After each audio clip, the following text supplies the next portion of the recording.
All right, thanks for joining us, everybody. Good afternoon. Thank you for joining us for this COVID-19 by Idealogical. My name is Corey, and I'm a senior technician here at Idealogical, and will be your host for the next hour. I'm excited to be a part of this conversation, as I'm really excited about conversations like these, which are all about planning for the future. Before I introduce our speakers and the agenda, let me take a moment to go through a few housekeeping items.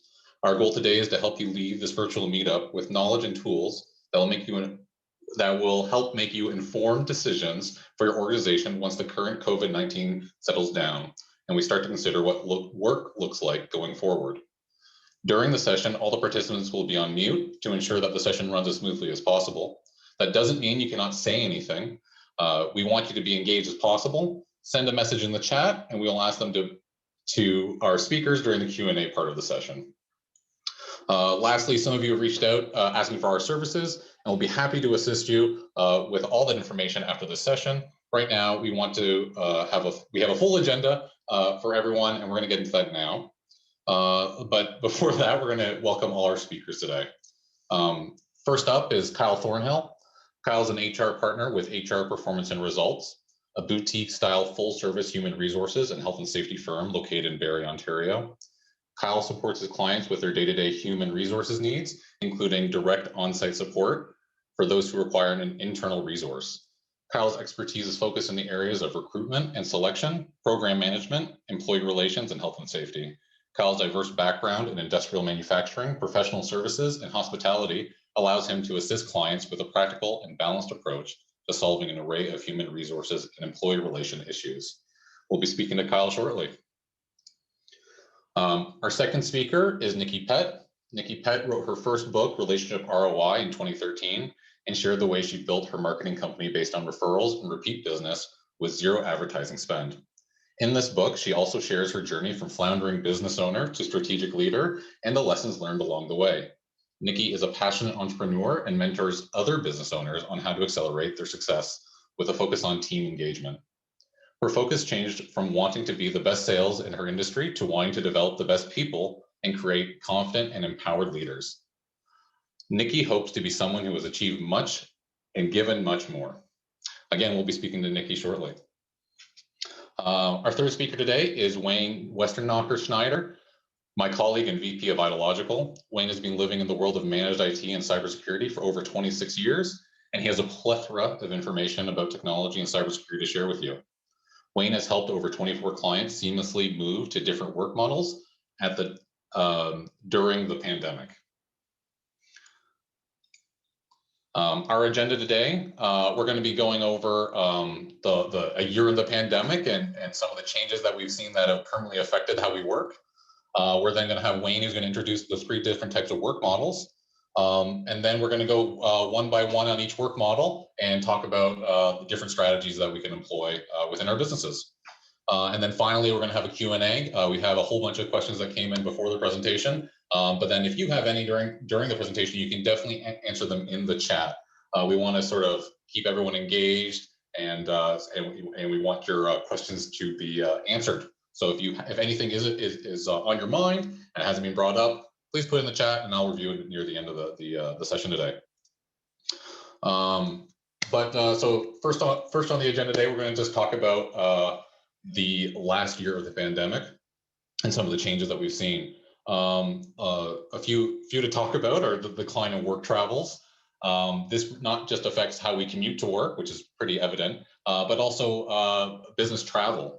We aren't traveling to each other's businesses and we're not going to conferences anymore. A lot of those have shifted or completely ended. And we've really had to adjust how business is done going forward. A lot of those are using video conferencing like we are today to sort of solve those demands. Next one would be behavioral changes in employees.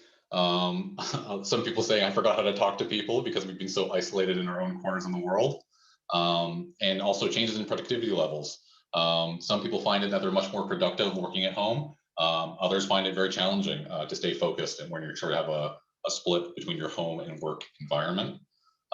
Big increases in cybercrime.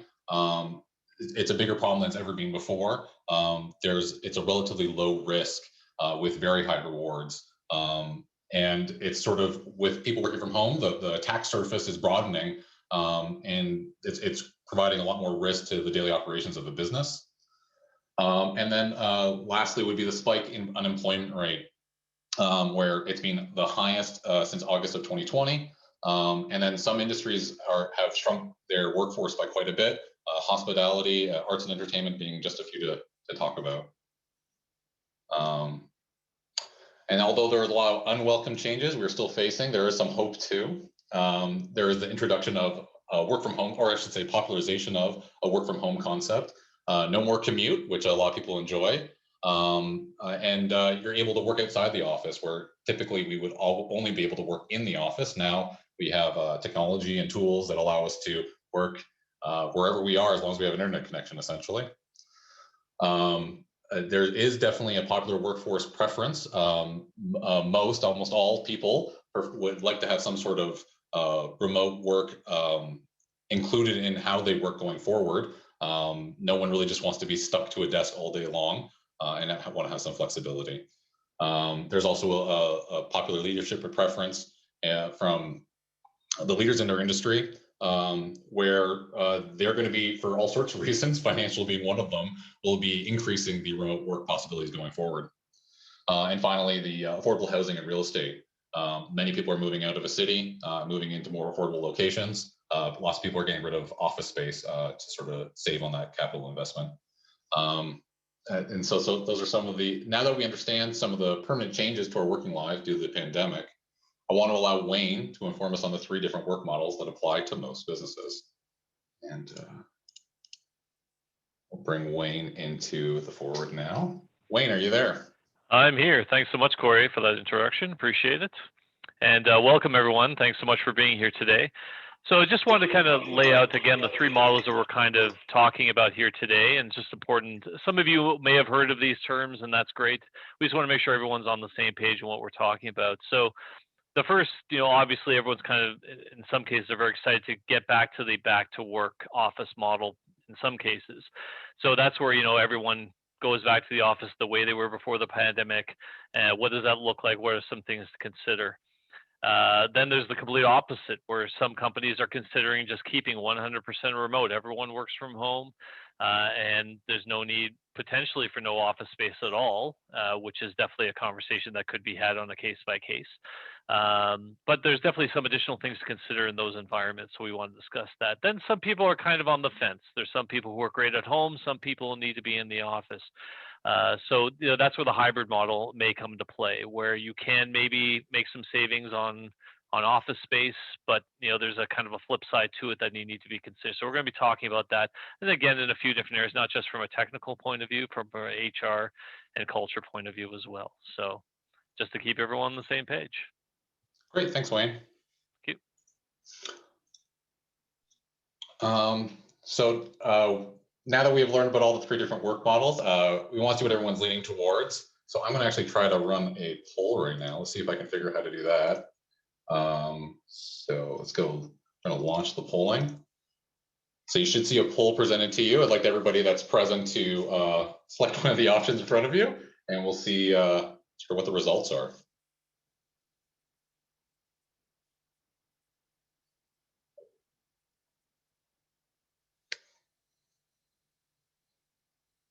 All right. Polling is coming to a close. And then I can share the results. All right, you should see in front of you there the results, which is pretty interesting. It's almost completely a hybrid work model. Sort of a minority of the people are saying that they want an office work model, and nobody in our session today is looking for a 100% remote work model. So I think that's pretty interesting as we sort of bring up some of the topics going forward. All right, let's stop those results. We'll go to the next portion. So first model we want to discuss, we're going to basically talk to all our panelists today about each model, and they're going to have their own time to speak on that subject matter. First one up is we're going to talk about company culture with Nikki. So Nikki, let me unmute you here. I'm good to go. And then let's put your video on the screen too. All right. I think I can spotlight you. There you go. You're on the screen. Go take it away. Thank you so much, guys. So I was invited here today to share with you some ideas that really, even if you didn't click on the 100% model, I'm going to share with you 3 big ideas for any of the areas, but really you can use them whether you are going to be in the office, you're going to be hybrid. And of course, once I speak to those 100% remote, you can just weave them into the other areas here. So the first big idea, getting back to the office, the balloons represent a celebration. Guys, as entrepreneurs and leaders, you have been through probably the most challenging journey of your careers over the past several months. And you're most likely feeling the strain. Even some of us eternal optimists are starting to feel that pandemic fatigue. And so I really believe that in order to really get people excited, that was a question that came up prior to today was, how do I get people excited about even getting back into the office? I really believe that celebrating, honoring the struggle, whether that celebration is, Timbits and coffee, or you do champagne and strawberries. I know for other organizations, we are actually doing a resiliency party. So we are having, gifts sent out to the team with hashtag resiliency and some of our core values on there. But it's just a way to really, truly honor you guys made it. There were so many organizations that did not make it through. And I think that's something that you should celebrate, as well as the people on your team. The people coming back to the office, they made it. They're a part of what makes your culture great. The second image here, you'll see the 2 talking here at the table. And this is really to stress the importance of having that caring culture, developing deeper relationships with your people by taking the time to do one-on-one coaching. So if you are back in the office, get outside, weather permitting, go for a walk. And I'm going to share with you a really simple model that you can use to really connect with your people. So you're going to want to write this down. It's the 3C model. That is, you want to ask each person, your direct reports, what are they celebrating? What are they feeling really proud about? What are they excited about now that they're back in the office? Number 2, what are the challenges that they might face this week? So this is a whole other long workshop that I do on structured coaching, but I will share the feedback and sometimes pushback that I get from leaders is, Nikki, I have the weight of the world on my shoulders right now. I'm trying to figure out how to manage payroll. I don't care about people's challenges. And I hear you and I honor you. Here's what I invite you to consider. You want to be asking what those challenges are, because if you don't ask, it is definitely going to impact productivity and engagement. If you do ask and then follow the 3rd C, which is get a commitment from them, you're going to now have a platform to be able to get them thinking about, okay, so maybe my challenge is that my husband's a little ticked off because I get to come back into the office and he still is working remotely and he has to take care of the kids and it's causing friction. Well, we're not here to solve life's problems as leaders, but if we can bring that up, if we can honor that, yeah, that is going to be a challenge this week. I've been there before. It's pulled my attention away from my work. But let me ask you this question. It's Friday afternoon and you feel really great about what you accomplished this first week back in the office. You have your head held high. You feel like you've really made a contribution. What did you do? So you want to get that celebration, the challenge, and the commitment. And then the 3rd image there is to really revisit our core values. So during COVID, core values and culture and norms have bubbled to the surface. And for some organizations, it's come about in a really positive way and reinforced really strong culture and core values. And for other organizations, there may be concerns from leadership that we haven't shown up as our best selves or we're not emulating those core values. So I think it's an important conversation to have to revisit. How have our core values really been emulated and highlighted? What's shifted? And what do we do? What do we need to do to move forward to really reinforce that within our culture? So those are my 3 tips under your back to the office model. All right, thanks so much, Nikki. Next up, we're going to move on to Kyle, who's going to talk about the HR challenges as it pertains to back to office model. I'm going to unmute you there, Kyle, and we will make you Spotlight. All right. Great, great. Well, thank you so much. It's really hard to think about what different topics I could bring up in regards to this, because over the last year, we have just been so ingrained in working with all of our clients to get policies in place, put out fires on a daily basis and really understand, how do we look at what's a priority now and what's a priority moving forward. And I think the first thing on everyone's mind, and certainly a lot of questions that we've been getting, is when it comes to mandatory vaccination policies. We bring everyone back into the office. How do we make sure that they're safe? So from the perspective of an employment law idea of it, really currently there's no federal or provincial legislation in Canada requiring mandatory COVID-19 vaccinations for all employees. And really that kind of legislation is not expected to come through. So the long and the short of it is that it's not legally required to mandate vaccinations at work, but it's also not illegal for employers to introduce a vaccination policy.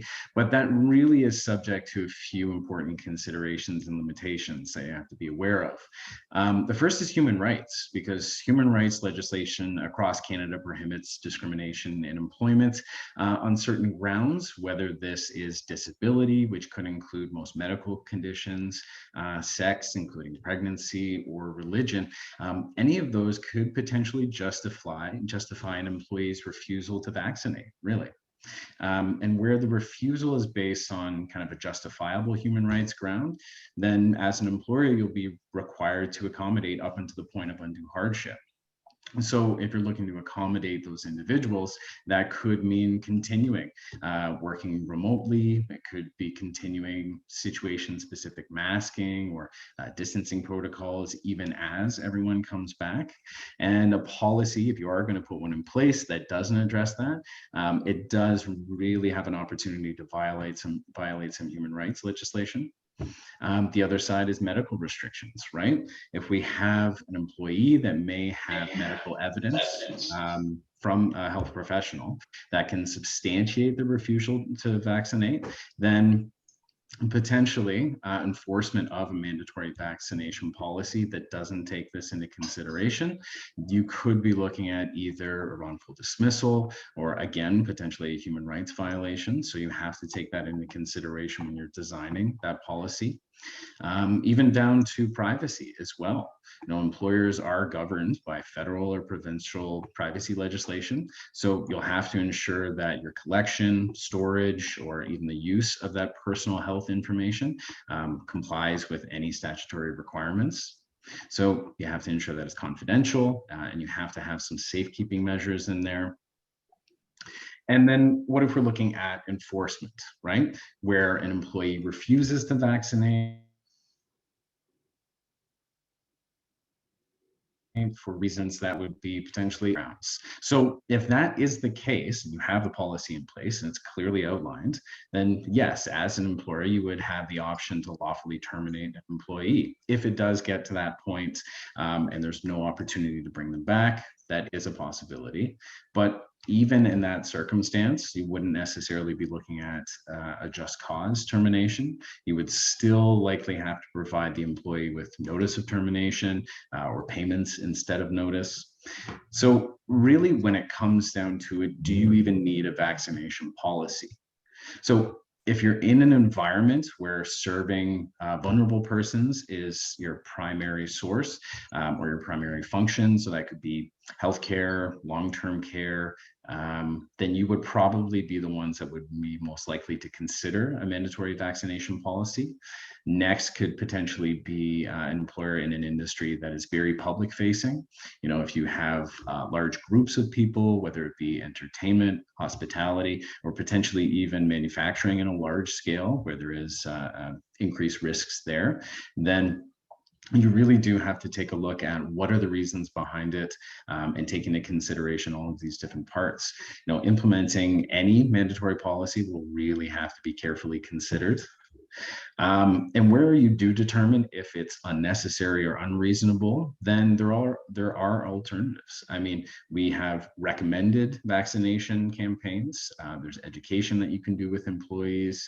moving forward, you can still require masking or social distancing, testing, self-isolation, but that's really going to depend on what the provincial and federal governments are recommending moving forward. You know, from the beginning, we've always said we're listening to the health professionals, we're taking direction from them, and we're following what's required. So if you're looking for something to fall back on, you know, make sure that you're aware of all the legislation, what your requirements are under that, and use that to kind of back up the decisions that you make. So overall, it's not really for every business, whether you do want to put one in place or not.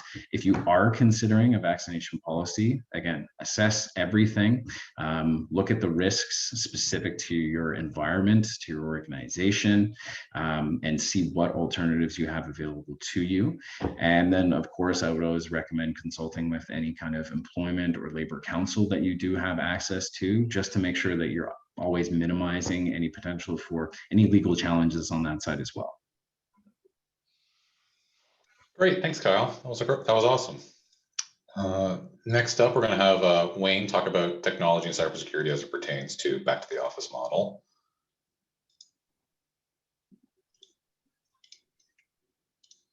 And Wayne. Okay, thanks so much, Corey. So, yeah, with the back to work model, I mean, you know, some people think, great, we'll just have everyone come back in, bring the machine, plug in, and off we go. There are definitely some considerations we want to look at before that happens.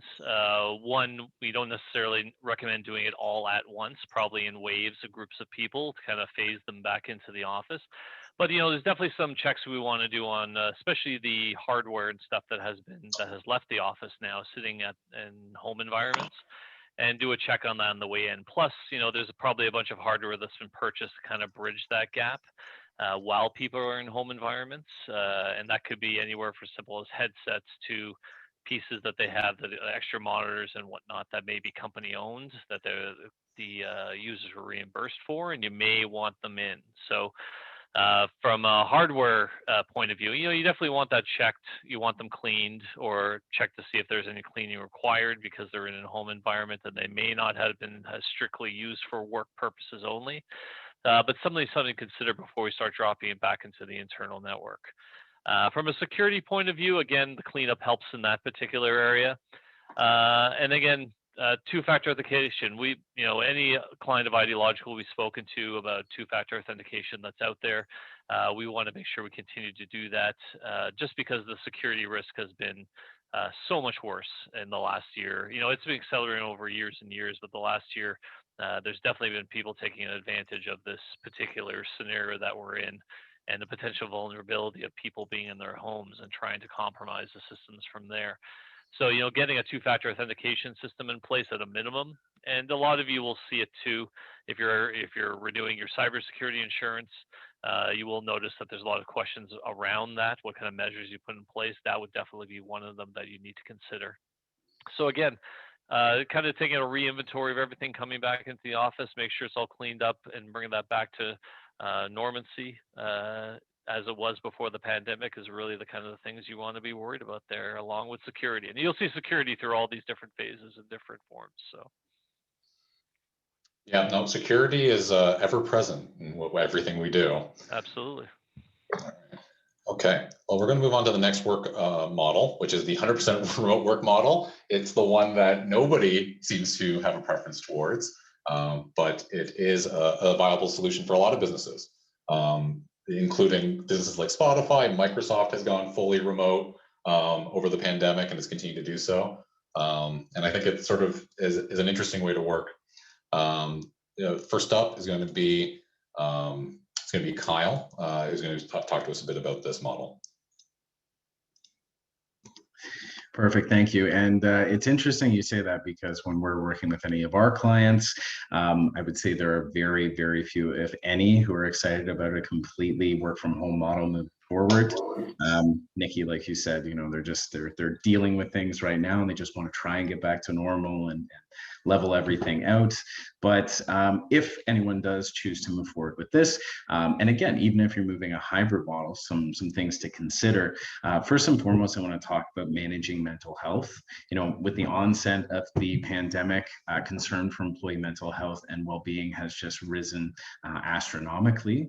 Recent studies have shown that anywhere from 25 to even 33% of workers in North America reported some sort of significant mental health concern, whether it be stress, anxiety, or just generalized sadness about having to deal with or cope with being alone since the COVID-19 outbreak.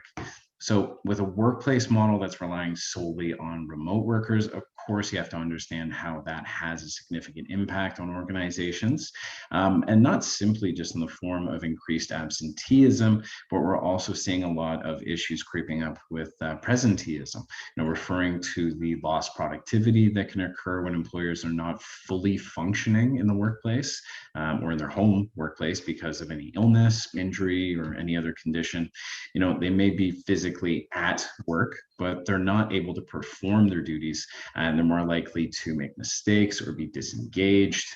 So whether the responsibility is on the employer or the employee to do something about this really isn't any question any longer. For you, it's considering what you can do to decrease the pressures and challenges on your employees and how that in turn will affect your business. The first option is really looking into employee assistance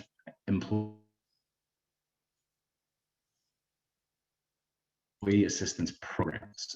But I challenge you to ask, do you know what the utilization rate is of that program? What do your employees know about it? And have you been actively promoting it internally as a resource for them?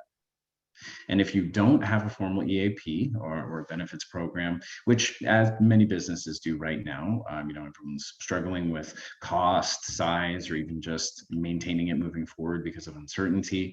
There are a whole host of free resources available to Ontario residents that will not cost you anything to simply communicate to your employees. Oftentimes the conversation around mental health kind of focuses on removing the stigma and just starting with the conversation with people. So with that, why are we relying on the employees to come to us when they have a problem that reaches that point where it's unmanageable for them, right? They need a drastic change. If we are proactive and we're involved and they can feel more comfortable looking for that change early on, so they can kind of maintain some semblance of normalcy rather than getting to a point where they feel overwhelmed, and perhaps at that point their only option is to resign their position. You really want to be able to look at that early on. And then secondly, I want to talk about your retention strategy, right? When it comes to retaining your employees, there's one universal fact, and it is that it is much more efficient and cost effective to retain a quality employee than it is to recruit, orient, and train another employee, even of the same quality. And that's a gamble at best. So employee retention strategy, when you're typically focusing on things like compensation, policies, benefits, office perks, but you really do need to look deeper at the reasons for people leaving to address those issues and address your strategy. The first tip here I have is that if you're not conducting thorough exit interviews to understand why people are leaving, either before or moving forward, you're letting a lot of valuable information and feedback just walk out the door with that employee. But the question to consider here then when we're looking at this model is when someone now has so many more work from home opportunities available to them, how are you going to differentiate your business and your brand? So studies have shown that employees do leave their positions for better alternatives in terms of compensation or total rewards, but it's also crucial to understand that those are not the only reasons. Other high-ranking reasons we're looking at often fall with employee dissatisfaction, could be a single negative event, organizational commitments, job satisfaction, quality of the employee-supervisor relationship. That one creeps up so much more frequently than you might really think. So if we only look at the total rewards of a position, as far as our retention strategy is concerned, we're really neglecting all of those elements in our workplace culture that have such a huge impact on retention. You'll need to, as a leadership team, really understand what your retention strategy will be moving forward. How are you going to try and maintain the aspects of your culture, but virtually? How are you going to compensate for the dip in having a connected and interpersonal culture that motivates employees? And how are you going to highlight or strengthen any other areas? You'll need to have a plan in place to really address that strategically. No, that's great, Kyle. I think it's also interesting that we mostly have business leaders, decision makers on the session today. But from an employee standpoint, 100% remote work model is really interesting and engaging because it sort of takes away that commute. I can work at home. I think when we're doing in sort of a COVID time, it's different to be, it's not really working at home. You're more trapped at work. And then as we go in sort of a post-COVID time, remote work might be more interesting to a lot of people, and using that as a competitive advantage as an employer. Absolutely. Oh, that's great. Thank you so much. Next up, we're going to be talking to Nikki in regards to company culture. Nikki, we'll get you up on the camera here. All right, go ahead. All right, thank you. So Kyle, that was like the perfect segue for this. So I know from the survey, we don't have 100% remote work models from any of you guys, but you can take all three of these ideas and you can use them in a hybrid model. So the very first idea on the very left-hand side, you'll see a Zoom chat here. And this is an idea that we did when we went completely remote, when we had 24 hours to get out of our offices and get functional. And so what we started doing right away is having a 9 a.m. and a 2 p.m. huddle. And so these aren't, half an hour or an hour meetings. These are quick check-ins. And I wanted to do this because I wanted to ensure that our team stayed very connected, that people weren't feeling isolated. And it was also an opportunity for me to be really watching body language, which I'll speak about in just a minute. So what we would do is have our 9 o'clock and 2 o'clock. And I said to them right from the get-go, like, here are my expectations. I don't want to see CP Panic 24 in the background. I don't want to see CNN in the background. Let's be up, let's be ready, let's be camera ready and connecting together. So Mondays, we would do a team meeting. Tuesdays, we typically do a think tank. And then Wednesday, Thursday, Friday, we do a little bit of a spin on our huddle, which I'll share in the next couple of slides. So this is a great way. And some of you guys might be thinking, oh man, I can't even think about doing a 9 o'clock and a 2 o'clock. If that seems overwhelming, perhaps it's just a 9 o'clock or a 2 o'clock. But what I am hearing from leaders is they're either very connected and over communicating, which we should be doing during this time, or I'm hearing from employees that I coach and I work with that like they check in maybe once a week or once every 2 weeks, and it is not enough. Kyle spoke to it, that mental health, those issues are on the rise. People are feeling more disconnected than any other time. So this is a great way for you to have a quick check-in. Sometimes our check-ins are 5 minutes, 10 minutes, but it's just a way for us to all be together.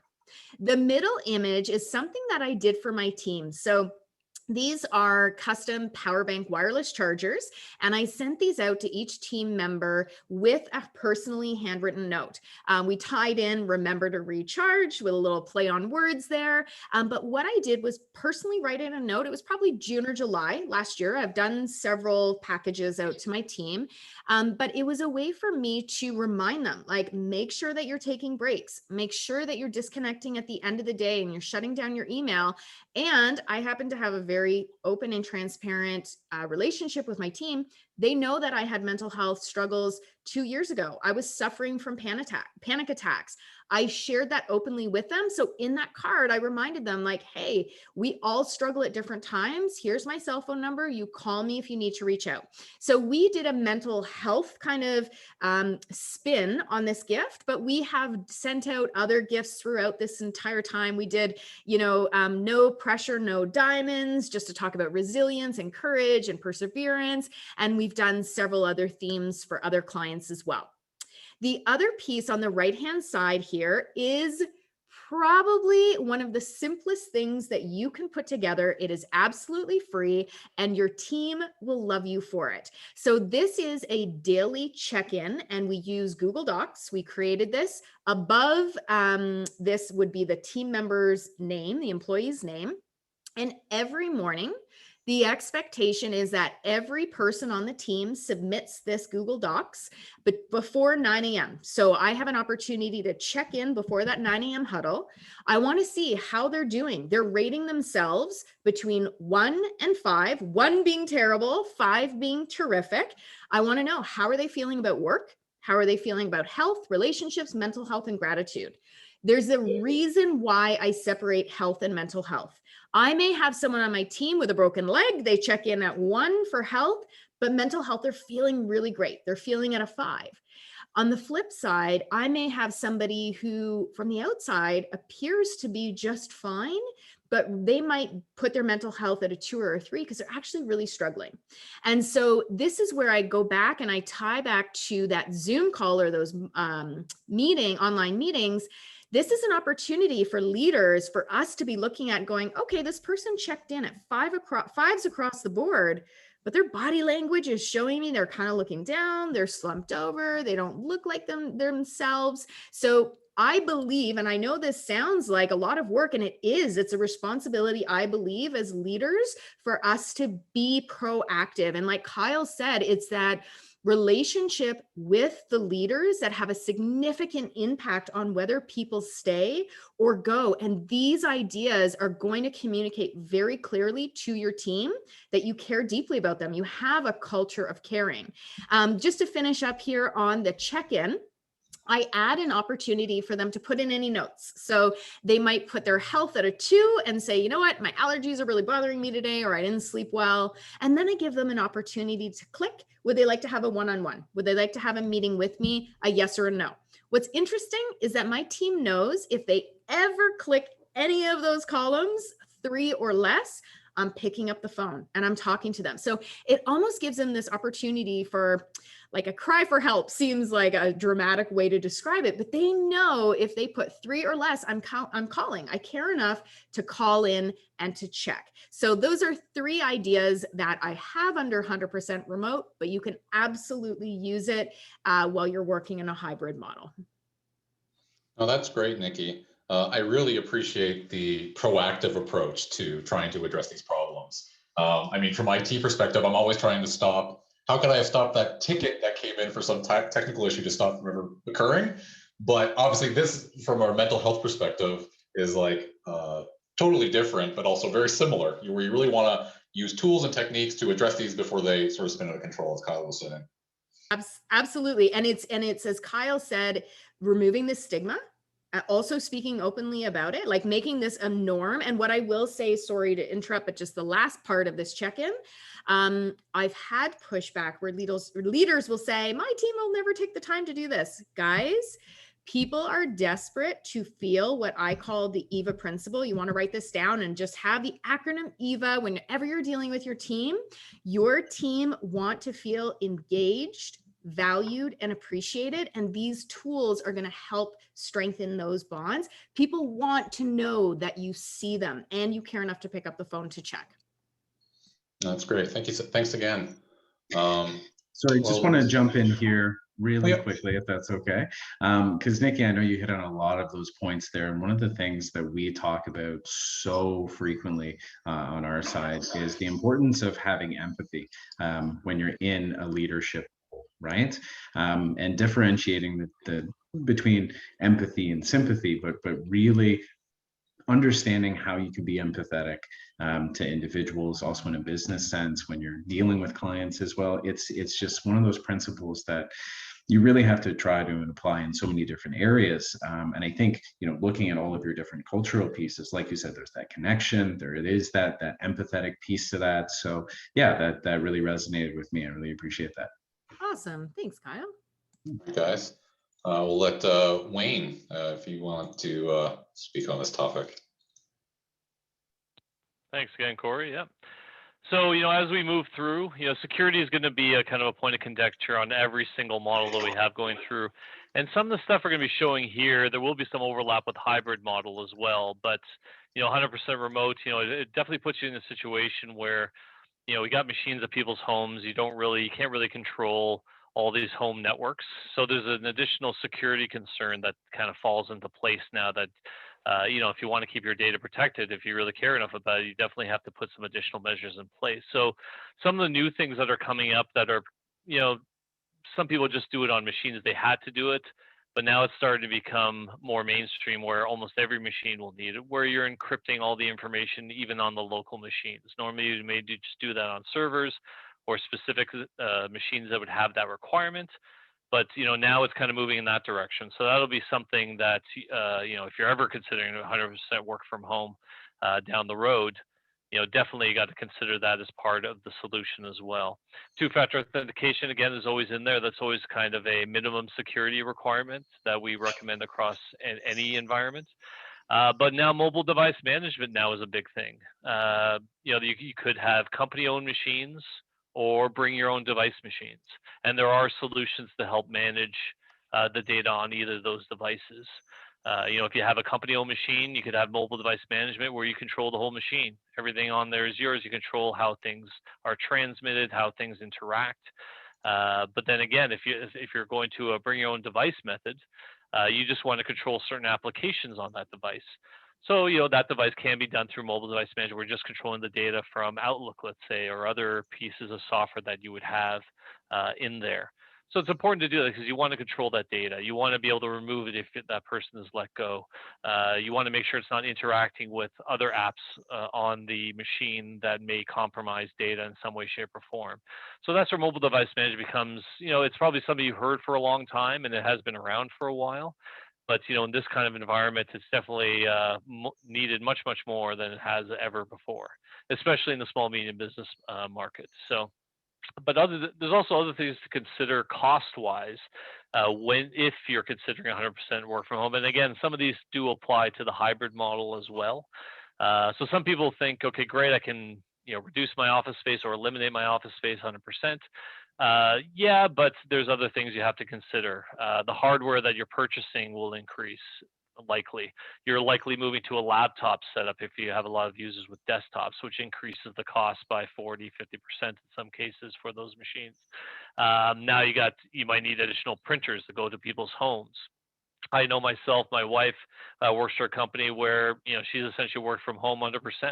She's just got a printer. She's got mailing supplies. She has to mail stuff all around the world. So now we've become a shipping center here at my house.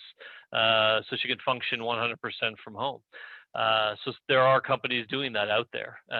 So that's something definitely to consider if you have to outspend for those particular items. Are you going to be compensating for internet at people's homes? The shipping, receiving, storage. You're probably going to have spare machines. Where are you going to store those if you don't have an office? Who's going to be dealing with the shipping? There's a lot of logistics that are required. So we know, because Idealogical, we're helping a lot of our clients with that process. So we definitely understand what's required there. And then another challenge, and this kind of dips into HR as well, is, when you terminate someone and that machine gets sent back, yeah, they don't care so much how well they pack that machine when they're sending back. So we're getting machines that are damaged, coffee stains.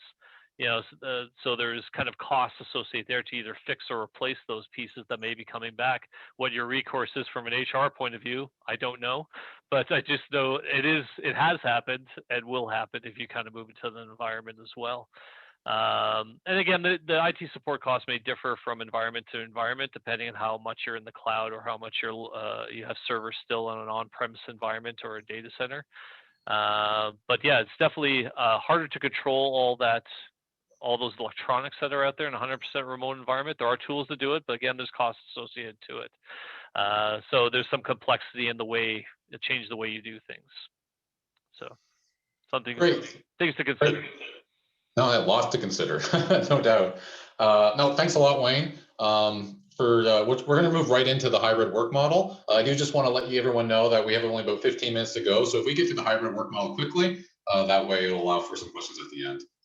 We're going to start it off with Nikki. All right, I'm fired up. I'm going to start before I get on. Okay, so hybrid model. On the left-hand side, you're going to see an image of peer-to-peer mentorship. So this was something that we started doing for the very short period of time that we were allowed in the office, and we did a hybrid model. We had a Sigma Squad A, Sigma Squad B. So one squad would go in Monday, Wednesday, every other Friday, the other Tuesday, Thursday, every other Friday. It was very important to us to keep the connection between team members and our culture strong.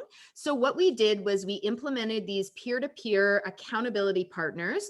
If I'm in group A, I'm going to definitely be paired with someone in group B, etc. So what this did was it kept the lines of communication open. And we've actually since found that they love doing this. The team loved the accountability model. This can be physical exercise, it could be accountability to sticking to their personal goals or their side hustle, but really it strengthened and made sure that there was cross communication between the people who are working from home and the people who are in the office. The next point here is the COVID employee transition questionnaire sheet. So this is something that we do with organizations. We do workshops. However, I will absolutely provide this resource for anybody on the call. If you email me directly, I'd be more than happy to share this PDF. This is a really important workshop for you to facilitate for your team. It gives them an opportunity to really bring out in the open what their concerns are. So looking at, their anxiety levels, someone talked about, I don't know how to talk to people anymore. I had people on my team prior to us going in before the holidays saying, I get social anxiety now. I'm not used to being around people, or I got nervous getting in the highway. So getting on the highway to come to work, we haven't been on the highway in months, right? So it's important that we give our team members this opportunity and really honor that space. I would allow an hour to get people around the room talking and share openly, but not only what are they concerned about, but what are they looking forward to? What are some of the great things that have come from this transition? How did we pivot as an organization? How did we strengthen our culture? How did we bring innovation to the forefront of what we represent? So that one's really important. The next piece over to the right-hand side is the Win the Day Challenge for Positive Habits. This was something that our culture pod developed, again, to connect teams A and B. So what she did, or what the organization, the pod did, was they developed these positivity worksheets that all had to reinforce personal habits that were strengthening mental health. So it would be mental health as well as physical health. So they would get a point for drinking a certain amount of water. They would get a point for exercising, a point for taking a break. And so in this case, we had almost this friendly competition between teams A and team B, but it was a win-win because it kept people active. They were checking in on A and B to see where they were at with their points. And it just created an atmosphere and a culture that, like, we care. We want you to be taking care of yourself. Your mental health, your physical health is an important part of how you show up and how you can be engaged in our company. And then the last thing, because I'm going at rapid fire speed here, is the personal development and positivity worksheets. So remember when I was talking about the 9 a.m. and the 2 p.m. huddle? What we created was positivity and personal development worksheets, knowing two things. One, people still want to be moving forward and growing and learning and developing during this time. The second thing is, everyone is inundated with bad news. None of the news is good. It is all depressing and scary. And so what we wanted to do is get ahead of that. And we provided these fillable PDFs, which again, I am more than happy to give them to you as a resource. We've done all the work for you. It will map out a week of what these huddles could look like. It gives you the link to click on to watch a video or to listen to a podcast, fill out some of those questions, and then bring them to the huddle. So our Wednesday, Thursday, Friday huddles typically are around responses to some of these podcasts that we've listened to or videos we've watched. So we know that by giving our team this opportunity to grow and to learn and to see things from a different perspective, I don't have time to get into it today, but we saw their bounce back factor during adversity, during losing, big sales or a big client. They were able to bounce back faster because of the foundation they had from doing some of these personal development worksheets. And we tie it in. So what did you learn from that Will Smith video that you're going to implement into the way you connect with your clients today? So that's a very quick overview of some of those resources. Jot a note, email me, message me, and I would be more than happy to send that to you. Ooh, and if you are curious, if your team's engaged, has your culture shifted, you're more than welcome to pop onto this website, and there's an assessment. It'll take you like 2 minutes and give you some good feedback and a starting point where to go from there. No, thank you so much, Nikki. That was really great. And then we'll go with Wayne to talk about technology and cybersecurity. Yeah, I'm not going to beat a dead horse because some of this is overlapping again with the 100% remote model. So, stuff like data still sitting on machines at home. So that's a concern. Encryption, two-factor authentication, and mobile device management still in play, even the hybrid model. What the big thing I wanted to talk about here is that what people are trying to do is maybe save on office space. Some people see hybrid as where half the office is working and the other half are 100% at home. So that's why the security portion doesn't change. But some people are considering reducing space and doing what's called a hoteling setup, where there's desks that have a kind of a standard dock that anyone can sit at. So it's kind of a standard method. So you have to kind of book your desk when you're coming to the office. You're not always in the office. So there's a few different things to consider. There's some additional hardware that has to be purchased. And as far as even maybe some sort of online check-in system where people can check in their desks, so make sure they have a desk when they arrive at the office. And they're not double booking with someone else. So, that's definitely something to consider. We have some clients who are doing it, who are even considering doing it before the pandemic started, funny enough. But something you may consider, because a lot of you are looking at that hybrid environment, you may want to, and that also helps kind of spread things out in the office by doing a check-in setup of some kind and a hoteling desk where they can check in and utilize any desk in the office, not necessarily the one that they're always at.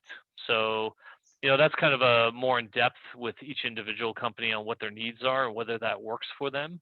But that's just an additional piece that a lot of people haven't heard of that you may want to consider in your environment. All right. Thanks very much, Wayne. And lastly, we're going to get Kyle to talk about the HR challenges for hybrid work.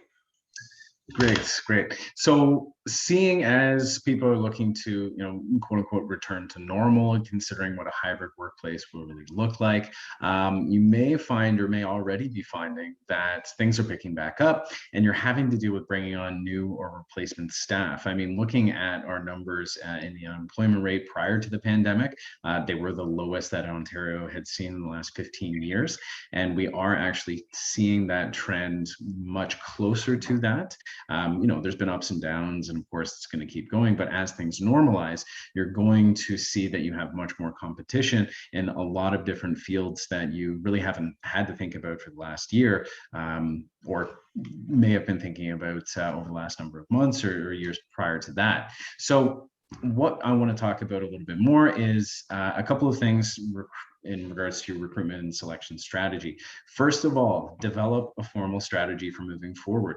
Literally meet with your leadership team and collaborate together on developing that strategy. Now, this should include all of your brand information as you'd be relating it to employees, defining criteria on what you would be looking for in each position or role within the organization in terms of skills, knowledge, and most importantly, that individual fit with the organization.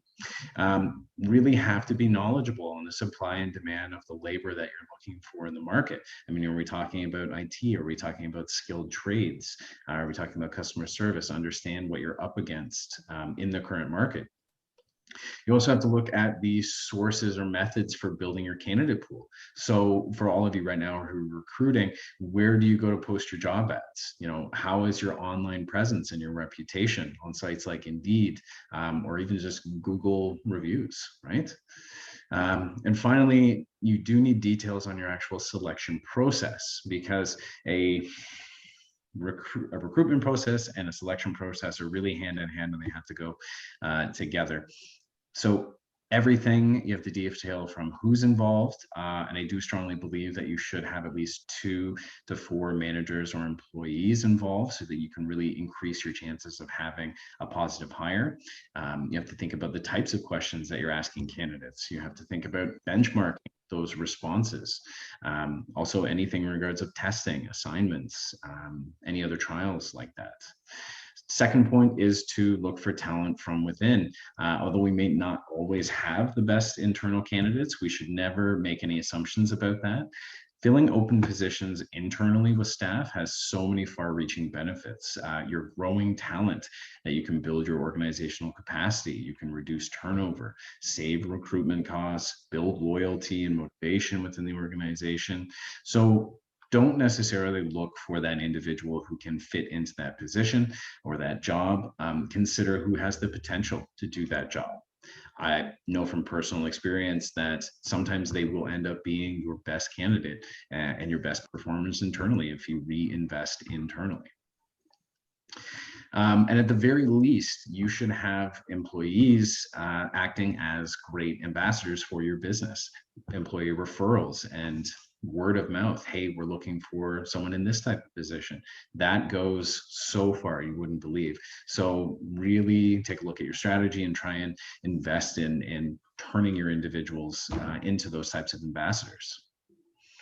I'd also challenge you to really look beyond any traditional methods for sourcing individuals. You know, we have become way more sophisticated in how we're sourcing candidates. So creating a job ad, posting it, and hoping that the ideal candidate is going to come along really isn't enough anymore. You need to be proactive in your approach, and you should really never leave recruitment until the last minute. Sometimes it can be a bit of an afterthought, but you do need to consider that top candidates won't always have their resume in the marketplace. So you need to ensure that you have ongoing proactive recruitment processes in place. You're staying connected at all times. I mean, over the last year, not so many of you, but before that, how many of you would have been going to trade shows, conferences, networking, and understanding who are these individuals that could be of value to your business? And how many of you are actually tracking that until you have an opportunity for these individuals where you could bring in? You know, being able to build that talent pipeline is so crucial. And of course, on the other side, there's social media. There's a lot of opportunities where you can do that. You can really kind of get yourself out there and interact with individuals who may be interested about your brand. But really, there's so many different opportunities to kind of think outside the box of just posting an ad on Indeed. We have college career opportunities, new internships, and then right down to it, looking at opportunities to invest in training and bringing on, very inexperienced junior candidates and giving them the skills that they need to be successful long term. And last but not least, I would also challenge you to try and uncover your biases in your recruitment and selection process. We all have biases. Some of those are unconscious, some are overt for some individuals, but you really need to analyze as to whether or not you're unnecessarily discouraging potential talent. Are you hiring people just because you like them? We need to be able to understand that there's a wide range of candidates, and we need those kind of contrarian views within our own organization to ensure that we're keeping innovation alive. One of the things that we do see, and there's a lot of information on the back end of it as well, is if you're looking at something as simple as minority job applicants who are applying for positions, the trend over the last number of years and what they're referred to as whitening is they're whitening their resumes by deleting references to race in hopes of boosting their shot at getting callbacks for job ads. And the disturbing thing is that statistically, companies are more than twice as likely to call someone who has whitened their resume than other individuals who have overt racial identifiers as minorities. So it is worth looking internally at that and understanding the individuals who are in charge of our recruitment processes, what are our internal biases, and how do we need to look more at valuing diversity. No, very well said, Kyle. Really appreciate your comments on this. What I want to say to everybody is we were scheduled to go until about 3 o'clock today, but we're just bumping up against that now. But we still want to sort of have some time for some Q&A. So if you have to go, it's totally understandable. But we are going to sort of open it up for questions. We've sort of received a few in chat, and we had a few before the event too. So we're going to bring everybody on screen. 1 second while I Okay, we're all there. We're all we're all on screen now. Great. All right, I'm going to start the first question. It's actually going to be for you, Kyle. Is it against human rights to require an employee to sign a form on whether they have been vaccinated? In turn, could we develop strategies around levels of risk in different departments based on vaccinations? Well, I guess my first question is, like, when you sign a form, is it just attesting to that they have got the vaccine, that you have that proof of the medical information on the back end? If that's the case, my question is, okay, not necessarily, but you have to have a clear indication of what you're going to do with that information. So for instance, if we're asking someone for their medical information on what are you allergic to, the reason behind it is that, well, we need to, if there's an emergency situation, you have an allergic reaction, from a health and safety perspective, we have to be able to respond to that accordingly.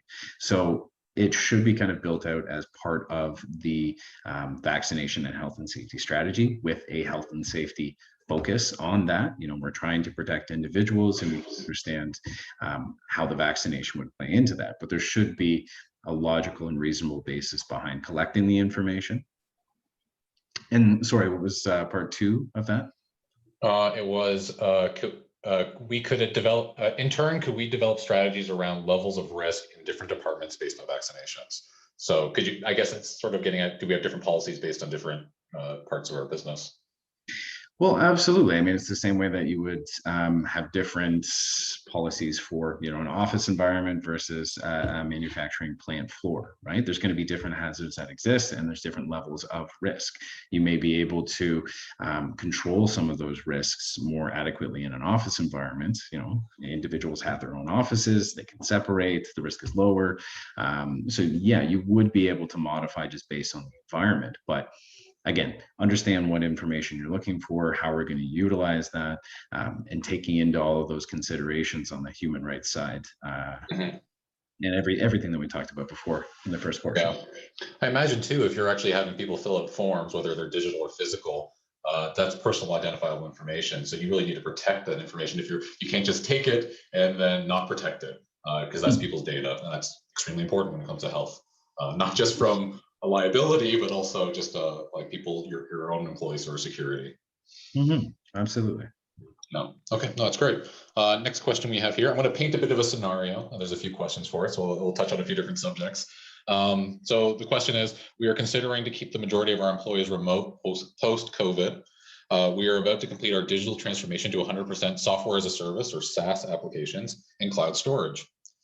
We are considering allowing bring your own device, employee-owned computers and mobile phones. So then there's three questions go off that. I'll read the questions, then we can sort of address each one. What are the primary security measures we need to put in place to protect the company and our digital assets? What HR concerns are there with enforcing monitoring and security on employee-owned devices?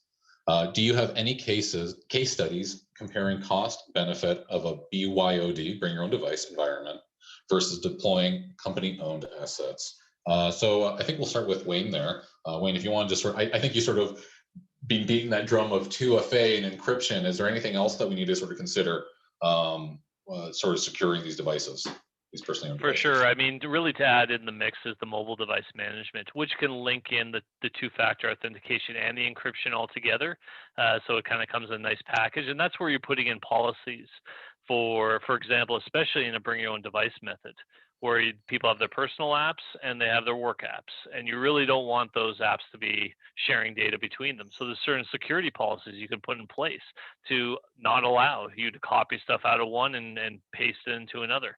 It does make it kind of restrictive, because if you have a address in Outlook and you can't bring it to your GPS, well, then you won't be able to bring up the address, right? But again, what's more important, securing the data, or have that convenience of copying an address over from one to another. So again, these kinds of policies, that's just an example, to protect the data that's sitting on these devices, because they're out there in the ether and they're never coming into the office generally if you're 100% remote. But even if it's a company-owned machine, it's sitting on a home network, you still want to protect it. So the same type of policies, which can apply to the whole machine, can also put in place. So the mobile device management on top of encryption and two-factor authentication is really one of the next big things that a lot of big companies have been doing for a long time. but now it's kind of coming down to where small medium businesses are really need to consider it in a much heavier handed way. Yeah, no, great. And then for Kyle, is there any HR concerns when we have to enforce these policies on personally owned devices? What can and can't we do? Absolutely.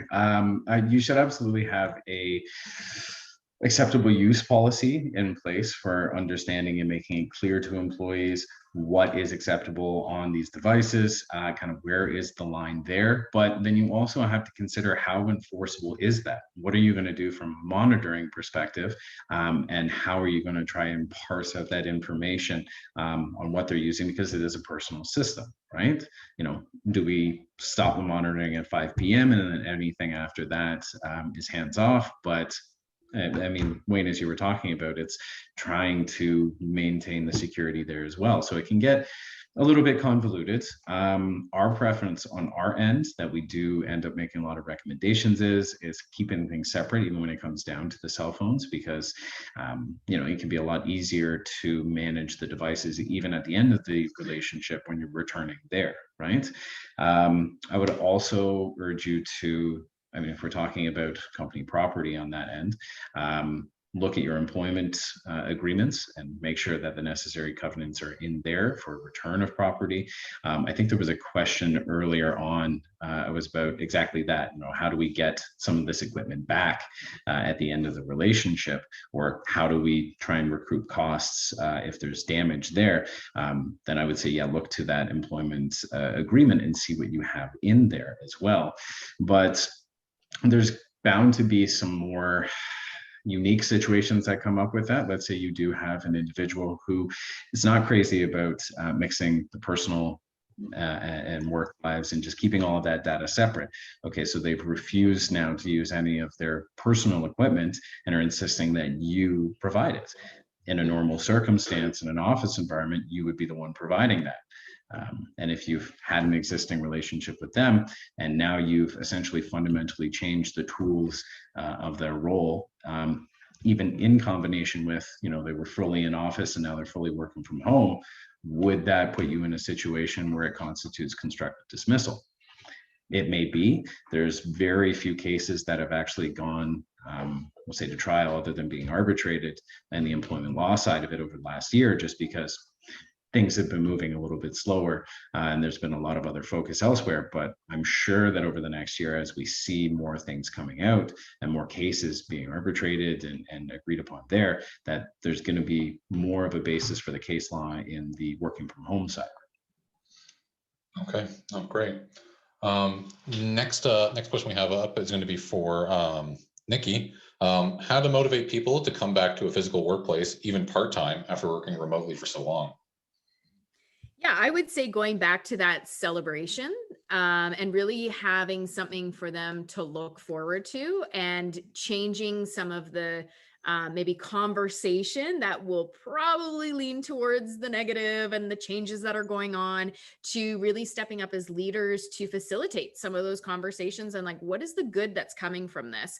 How have we become more innovative? What can we do now that we're in the office that we couldn't do before? But I would say the celebration is key for that. Okay, great, thank you. We just had a question come in, so I'm going to ask it. Would it be considered wrongful termination if an employee has been asked to return to a fully staffed office, but has declined due to not being vaccinated yet, bearing in mind they're fulfilling their duties in full from home? It's hard to make recommendations on terminations like that, because you do have to look at a lot of different situations.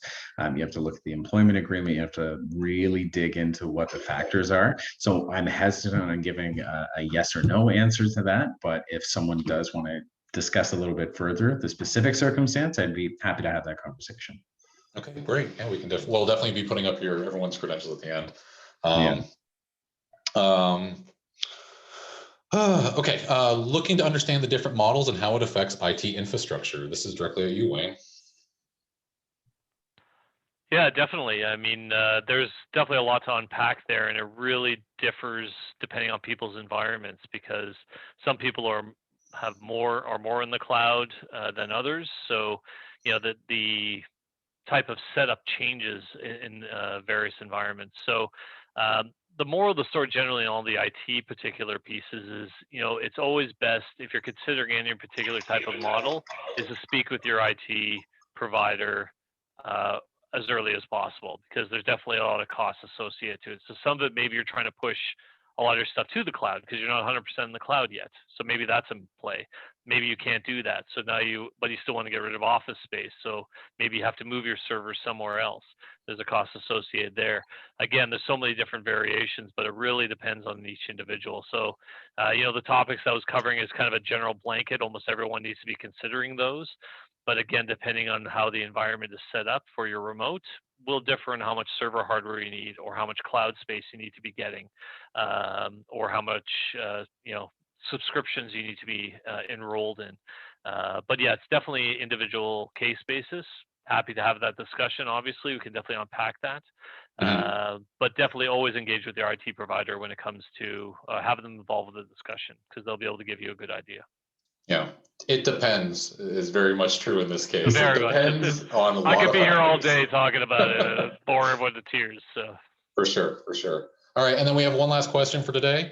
It's going to be from Nikki. How do we keep the company spirit alive while working virtually? You talked about a lot of techniques that you use, but how do we keep sort of the team engaged when we don't have those water cooler conversations going on? Yeah, I would say, well, I know I talked about the 9 and the 2 p.m. huddles, but what you'll find is interesting if people do implement them, people will start showing up at 10:02 to have those water cooler chats. So they'll start talking about their weekend, they'll stay connected that way. We also do cocktails. So we'll do, a 3:30 on a Friday or a 4 o'clock and just have some cocktails and chat. Sometimes we'll send out surprises.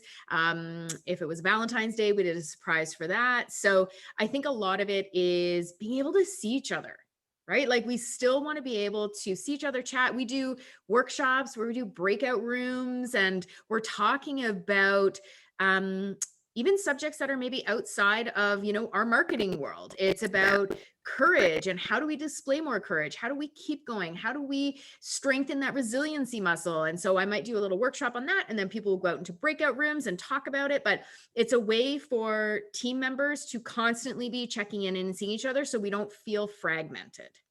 Yeah, you got to be checking in constantly. It's so easy to just forget that someone's sitting alone at home and hasn't talked to anybody, and that sometimes your colleagues are the only people you talk to all day long. And if no one's reaching out, then you're kind of just by yourself, and it can go on for days at times. That's not good at all. I want to we're pushing our limits on this presentation. Thank you for everyone that stayed. I just want to put everyone's contact information up on the screen here. You can definitely reach out if you have any further questions. We really just touched the surface on a lot of this. And I feel like everybody could just keep talking endlessly about these subjects. But I really want to thank everyone for attending, and have yourself a great day.